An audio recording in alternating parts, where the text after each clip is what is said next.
Today,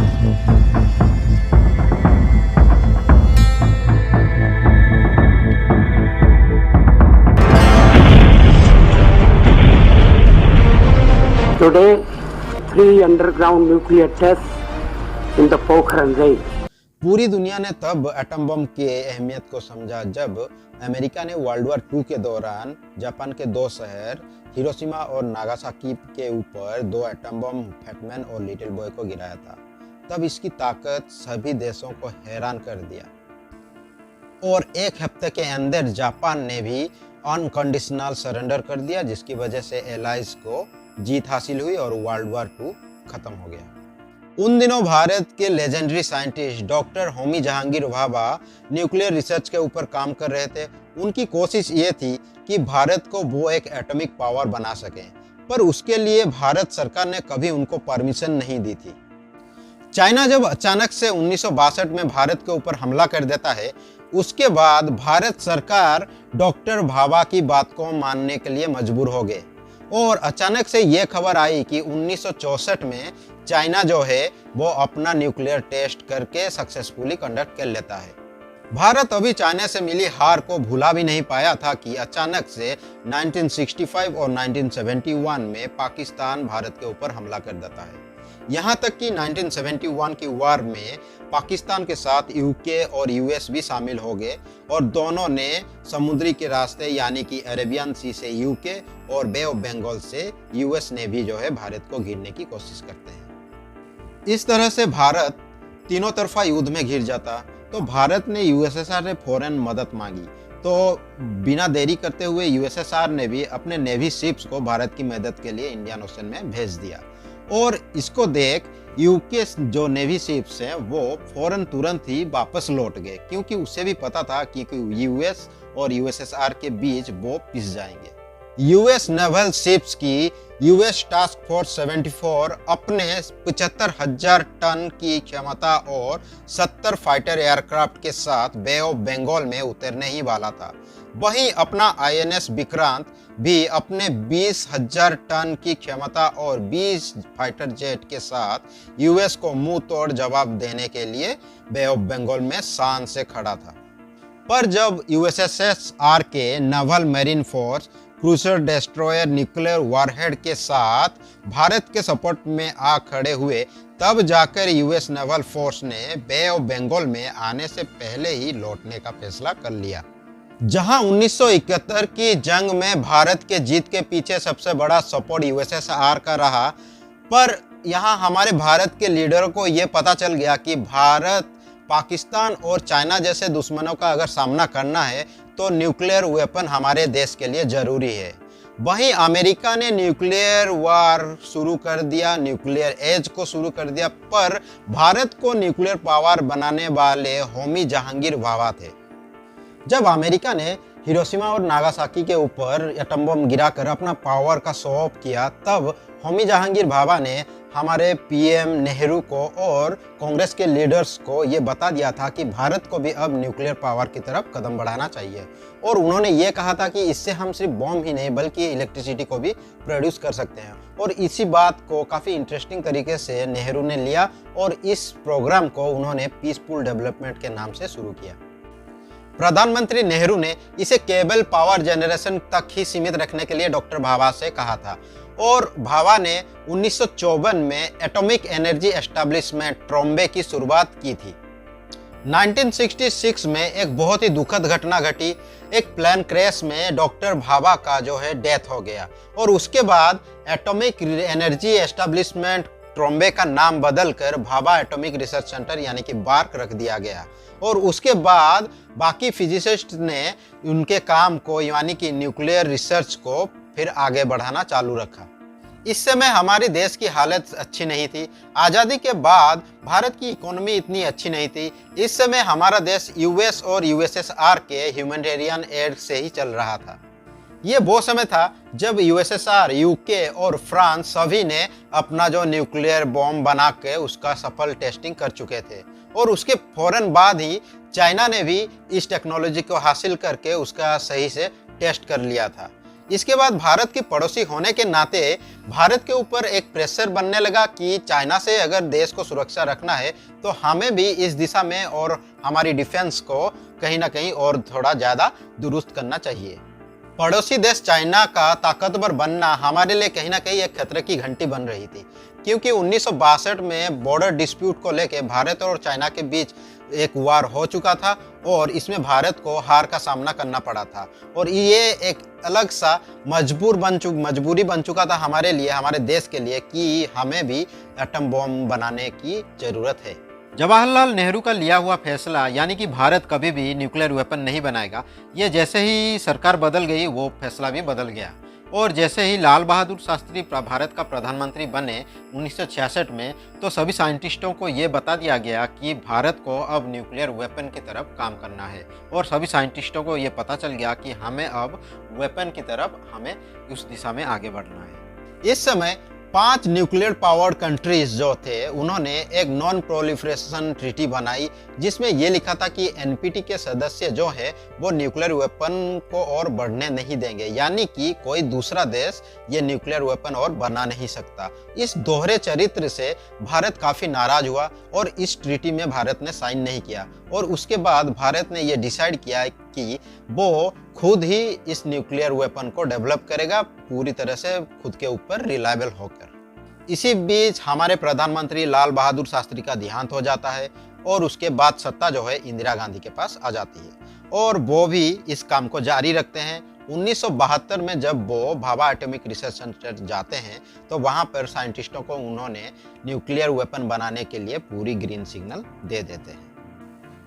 nuclear club के सभी developed countries ये नहीं चाहते थे कि भारत इस क्लब में शामिल हो, पर भारत ने इस बात को चैलेंज की तरह स्वीकार किया और उसने 2 टीम का तैयार किया और उस टीम को इस काम को सौंप दिया। वो टीम थे, पहला था बार्क जिसके डायरेक्टर थे राजा रमन्ना और दूसरा था डीआरडीओ और उसके टीम का जो लीडर थे वो थे बीडी नाग चौधरी। दोनों टीम को मिलाकर टोटल 75 साइंटिस्ट और इंजीनियर्स इस काम को संभाल रहे थे। इस काम को केवल 3 लोग ही जानते थे, उनमें से एक थे हमारे प्राइम मिनिस्टर इंदिरा गांधी और इस काम के लिए सीक्रेसी को काफ़ी अच्छे से मेंटेन किया जा रहा था। जैसे जैसे ही काम आगे बढ़ता गया साइंटिस्टों को नए नए मुश्किलों का सामना करना पड़ा। सबसे पहला मुश्किल तो ये था कि हमारे रिएक्टर के लिए, हमारे इस टेस्ट के लिए जो प्लूटोनियम चाहिए वो प्लूटोनियम भारत के पास नहीं था। दरअसल हमारे जो ट्रोम्बे का फिनेक्स प्लूटोनियम प्लांट था वो पहले ही बंद हो चुका था और जो बचा हुआ प्लूटोनियम था वो पूर्णिमा रिएक्टर में इस्तेमाल हो रहा था। 1973 में पूर्णिमा रिएक्टर को जो है पूरी तरह से शट डाउन कर दिया गया ताकि वहाँ पे जो बचा हुआ प्लूटोनियम है वो न्यूक्लियर टेस्ट के लिए इस्तेमाल किया जा सके। इसके अलावा न्यूक्लियर इनिशिएटर को भी बनाना काफ़ी चुनौती भरा काम था। इसके लिए अमेरिका को भी काफ़ी मुश्किलों का सामना करना पड़ा था और इस काम को वासुदेव के अय्या को सौंपा गया और आखिरकार उन्होंने इस काम को पूरा कर लिया। जब सारी तैयारियां पूरी हो गई, अब बारी थी इसकी डिजाइन को टेस्ट करना और हमारे सरकार से भी इसकी मंजूरी आ गई थी। इस एक्सपेरिमेंट का नाम दिया गया tickling the dragon tell. Testing के लिए पोखरण रेंज को चुना गया क्योंकि ये राजस्थान के थार रेगिस्तान में मौजूद था और ये आबादी से काफ़ी दूर था। जैसलमेर और जोधपुर के बीच का जगह ये था और ये काफ़ी सही बैठ रहा था इस टेस्टिंग के लिए। टेस्टिंग साइट को तैयार करने का काम शुरू हो गया और इसके लिए गहरे शाफ्ट की ज़रूरत थी और इसके लिए गड्ढा खोदने का काम आर्मी को सौंप दिया गया। आर्मी ने अपने काम को पूरी बखूबी से निभाया और वो दिन आ गया जिस दिन इस टेस्ट को कंडक्ट करना था। इस दिन सभी बंकर में चले गए टेस्टिंग को ऑब्जर्व करने के लिए और टेस्टिंग को आखिरकार अब सवाल था कि इस टेस्टिंग के बटन को कौन दबाएगा। डिसाइड किया गया कि जिसको डेटोनेटर बनाने के लिए डेजिग्नेट किया गया था वही आखिरकार बटन दबाएगा और प्रणब दस्तीदार ने आखिरकार बटन को दबाया और फिर उस रेगिस्तान के सन्नाटे को चीरता हुआ एक बहुत ही बड़ा धमाका हुआ और ये मैसेज पूरी दुनिया को चला गया कि भारत भी अब ये शक्ति रखता है कि भारत अब न्यूक्लियर बम बना सकता है। बम 12 किलो न्यूटन का था और इसीलिए ये इतना भयानक और विनाशकारी नहीं था। इसको जमीन के नीचे विस्फोट किया गया, इसीलिए रेडिएशन का फैलने का खतरा भी ना के बराबर ही था। ये भारत का सबसे पहला न्यूक्लियर टेस्ट था और जिसको हम स्माइलिंग बुद्धा के नाम से भी जानते हैं। इसकी खबर जब अमेरिका को लगी तो अमेरिका काफ़ी शॉक्ड था। भारत ने इस टेस्ट को सक्सेसफुली कंडक्ट कर लिया था, वो भी अमेरिका के नाक के नीचे से। और कनाडा को जब इसकी भनक लगी तो कनाडा काफ़ी शौक और काफ़ी ठगा हुआ महसूस करने लगा, क्योंकि इस काम के लिए जिस प्लूटोनियम का इस्तेमाल भारत ने किया था वो प्लूटोनियम कनाडा से ही आया था, वो भी डेवलपमेंट के लिए, जो कि इलेक्ट्रिसिटी को प्रोड्यूस करने वाला था। इससे भारत और कनाडा के बीच होने वाले सारे न्यूक्लियर कोऑपरेशन को कनाडा के प्राइम मिनिस्टर पियरे ट्रूडो ने बंद कर दी और न्यूक्लियर टेक्नोलॉजी और फ्यूल की सेल को भी बैन कर दिया। वेस्टर्न नेशंस का यह कहना था कि भारत तो पहले एनपीटी का समर्थन करने के बाद फिर अचानक से अगर भारत न्यूक्लियर टेस्ट करता है तो एक तरह से भारत एनपीटी का मजाक उड़ा दिया। इसके बाद भारत के ऊपर कई सारे सैंक्शंस लगा दिए गए। भारत ने अपने सफाई में ये कहा कि ये एक सिर्फ न्यूक्लियर टेस्ट था, भारत का कोई इरादा नहीं है भविष्य में कि न्यूक्लियर वेपन वो बनाए। भारत को रोकने के लिए वेस्टर्न देशों से कई सारी कोशिशें की गई। बाकायदा सीटीबीटी को तैयार किया गया। इस सीटीबीटी में ये लिखा था कि कोई भी देश आज के बाद से कहीं भी न्यूक्लियर टेस्ट नहीं कर सकता। इसके बाद और एक चीज़ एनएसजी को भी तैयार किया गया। ये एक न्यूक्लियर सप्लायर ग्रुप था। इसमें यह लिखा था कि कोई भी देश किसी दूसरे देश को न्यूक्लियर मटेरियल जैसे कि यूरेनियम हुआ बिना इजाज़त के वो नहीं बेच सकता। वेस्टर्न नेशंस खास करके भारत को रोकने के लिए किसी भी देश को यूरेनियम सप्लाई भारत को पूरी तरह से बैन कर दिया। वेस्टर्न नेशंस ये चाहते थे कि भारत को किसी भी तरह से सीटीबीटी पे साइन करवा लिया जाए और भारत का जो सपना है न्यूक्लियर पावर्ड कंट्री बनने का, वो सपना भारत छोड़ दे। हमारा ये जो टेस्ट था वो एक टेक्नोलॉजी डेमोन्स्ट्रेट था, यानी कि इससे भारत भविष्य में चाहे तो न्यूक्लियर वेपन बना सकता है। इस बीच गुपचुप तरीके से ये खबरें आने लगी कि पाकिस्तान भी तैयार हो रहा है अपने न्यूक्लियर वेपन को टेस्ट करने के लिए, और इसके बाद भारत के ऊपर और ज़्यादा प्रेशर आने लगा, क्योंकि पाकिस्तान हमारा अच्छा खासा दुश्मन है और वो अगर न्यूक्लियर वेपन बना लेता है तो ये प्रेशर नेचुरली हमारे ऊपर आने वाला था। भारत के पास अब फ्यूजन टेस्ट टेक्नोलॉजी जो वो मौजूद था, यानी कि अब सिर्फ देरी थी न्यूक्लियर वेपन बनाने की। फिर 1988 में जब इलेक्शन हुआ तो जनता दल जीत जाती है और फिर वर्ल्ड क्रिटिसिज्म की डर से किसी भी प्रधानमंत्री ने इस न्यूक्लियर प्रोजेक्ट को आगे नहीं बढ़ाया। फिर उसके बाद 1995 में पीवी नरसिम्हा राव जब भारतीय प्रधानमंत्री की कुर्सी संभालते हैं, उन्होंने इस काम को न्यूक्लियर प्रोजेक्ट को काफ़ी ज़ोरों शोरों से शुरू किया, लेकिन उन्होंने इस काम की सीक्रेसी को मेंटेन सही से नहीं किया और अमेरिका की स्पाई सैटेलाइट से अमेरिका को ये भनक लग गया और अमेरिका के प्रेसिडेंट बिल क्लिंटन सीधे फ़ोन करके भारत को ये चेतावनी दिया कि अगर भारत ये टेस्ट करता है तो भारत को इसके गंभीर परिणाम भुगतने पड़ेंगे। लेकिन भारत ने अपने गोल से कभी नज़र नहीं हटाया। फिर इसके बाद एपीजे अब्दुल कलाम को साथ मिला अटल बिहारी वाजपेयी जी का। सत्ता का खेल तो चलेगा, सरकारें आएंगी जाएंगी, पार्टियां बनेगी बिगड़ेंगी, मगर ये देश रहना चाहिए, इस देश का लोकतंत्र अमर रहना चाहिए। जैसे ही वाजपेयी जी प्राइम मिनिस्टर की कुर्सी संभालते हैं, वो फौरन ही एपीजे अब्दुल कलाम और आर चिदम्बरम के साथ साथ टॉप लेवल के साइंटिस्टों के साथ मिलकर ये तय करते हैं कि ये न्यूक्लियर प्रोजेक्ट को फिर से शुरू किया जाएगा और उनको पूरी तरह से वाजपेयी जी ने खुली छूट दे दी।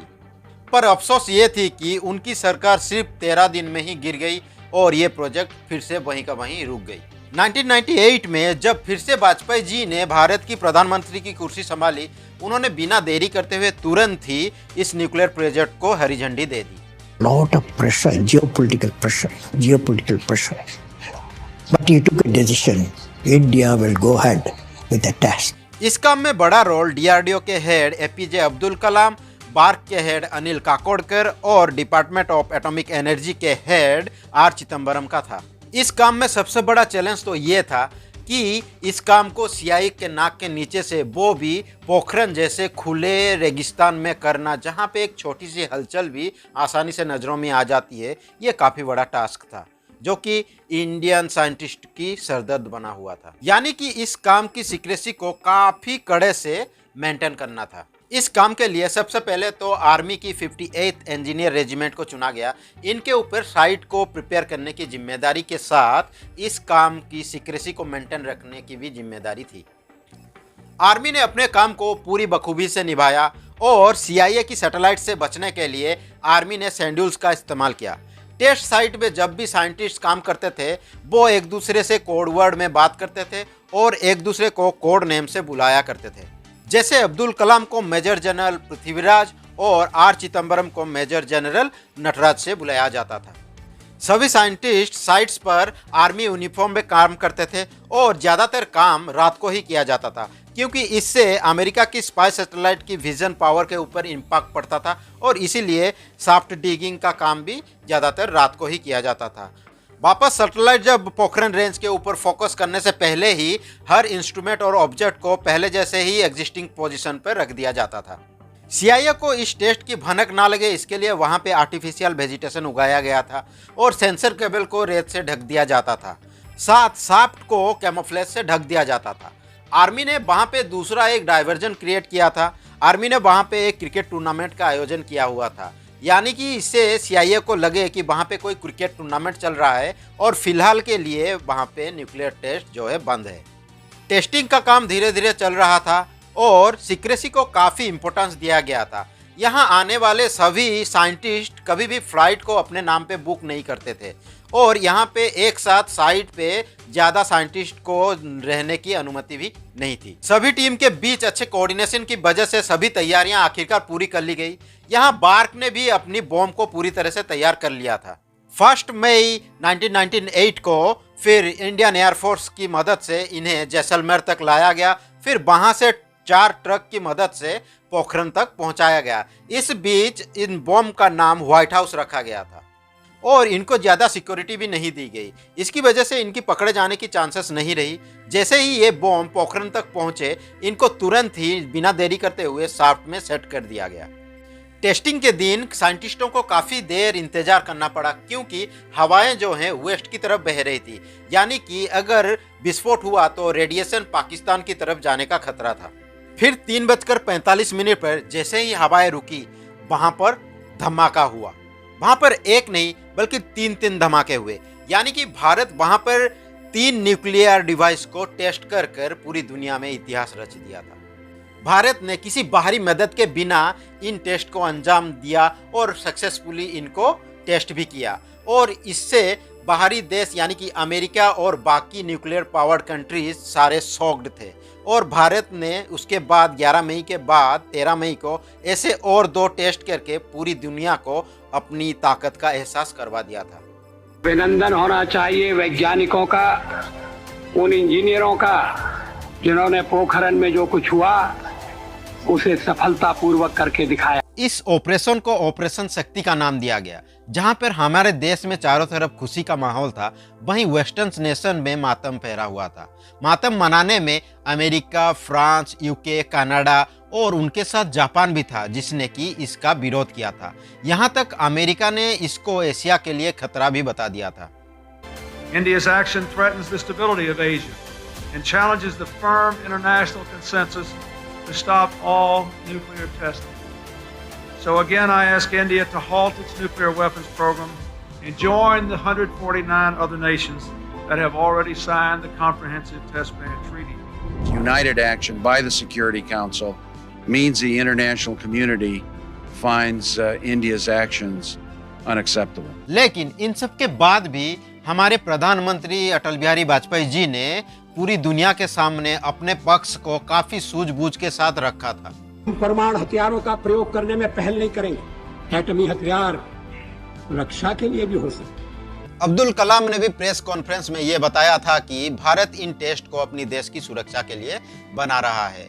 इतिहास भी गवाह है कि भारत पहले कभी भी किसी देश के ऊपर इन्वेड नहीं किया है।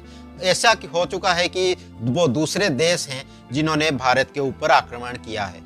Our work, whatever we are doing for self, that is our national security. इन सब के बाद भी यूएन सेक्रेटरी काउंसिल और अमेरिका ने भारत के ऊपर इकोनॉमिक सैंक्शंस थोपने में बाज नहीं आए। ये टेस्ट अमेरिका के CIA की एक बड़ा फेलियर था और जिसको CIA के डायरेक्टर खुद मानते हैं। We've been following the Indian nuclear program for many years, but there's no getting around the fact that in this instance we missed and did not predict the particular tests involved. Simply stated, we did not get it right. It's my responsibility to stand up and tell the American people that we didn't get it. इस बात से America और भी ज्यादा गुस्सा होकर भारत के ऊपर कई सारे सैंक्शन थोप दिए और उसने सीटीबीटी, एनपीटी और एनएसजी के जाल में भारत को फंसाने की कोशिश की, पर उसने इस बात को साबित ही नहीं कर पाया।